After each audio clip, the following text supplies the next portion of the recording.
Our next guest used to tell hedge fund legend Paul Tudor Jones what to do about oil. Bob McNally is founder and president of the Rapidan Group. He's with us from Washington this morning. So, Bob, let's just remind everybody what happened in oil markets. Brent crude, the international standard, dropped $2.50 a barrel, some 2% after those comments from Saudi Arabia, the Saudi oil minister Al-Naimi.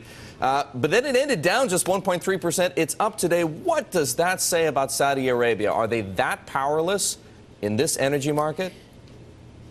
Eric, what we're seeing is Saudi Arabia is losing its control over the global oil market. It's not a pretty thing to watch. Bouts of verbal intervention like yesterday can knock the price down a little bit, but for it to really work, the market's going to need to see the barrels from Saudi Arabia and see higher inventories to believe that this upward trend is broken. You know, when we hear OPEC, does it really just mean Saudi Arabia, and how much control do they really have here?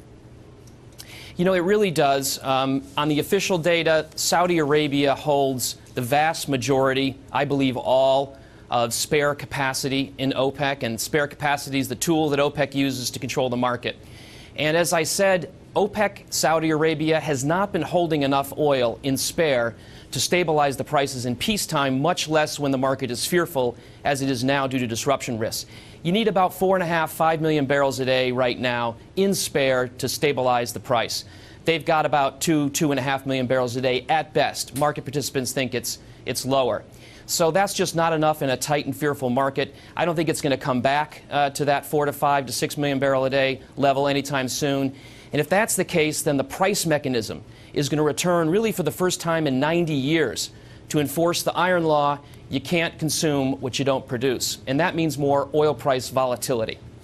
Bob, does it say more about whether or not the Saudis can be believed when they make these claims and statements and projections, or more about the balance of supply and demand, where the oil is coming from and who's consuming it in the global market?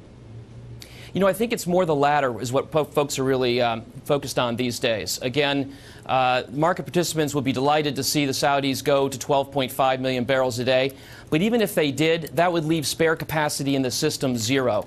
And again, the fundamental tightness, the super tight inventories, especially outside of North America, or really the mid-continent. Europe, commercial inventories tight. Asia, tight. China, we don't know. The data aren't good, but certainly their days cover is well below ours. The only place inventories are heavy are in the mid-continent, where they might as well be on Pluto for all good they do the market.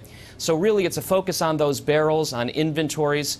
The market is a lot tighter than folks thought it would be toward the end of last year.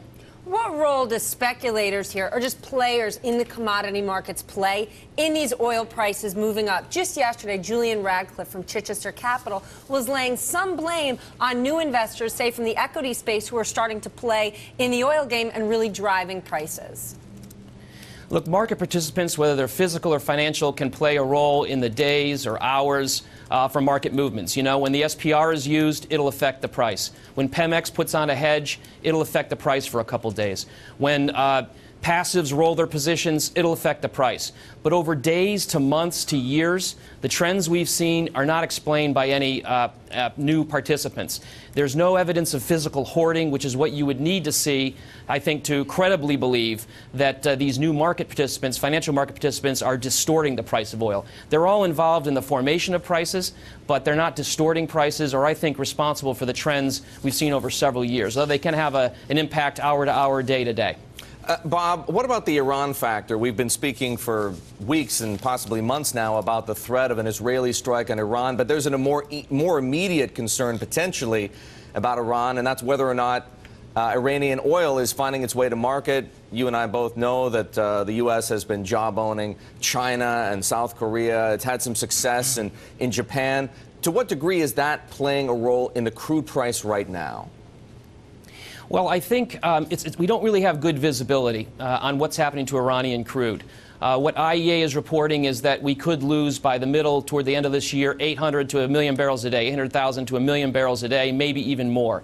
Certainly the shipping, the withdrawal of insurance protection for ships is having a big effect. And so I think the expectation is later this year, we're going to start seeing at least a storage of crude on the water in Iran, and then maybe even shut into their production.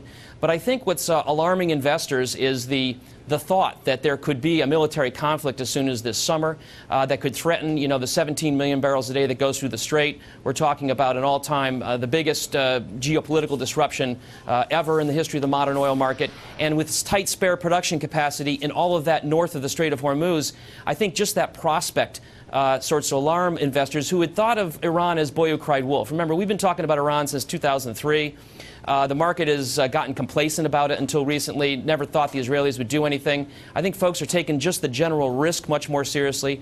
And absent better data on what's happening to Iranian production and crude at sea, I think the real issue is just that this wolf may be coming back in the village.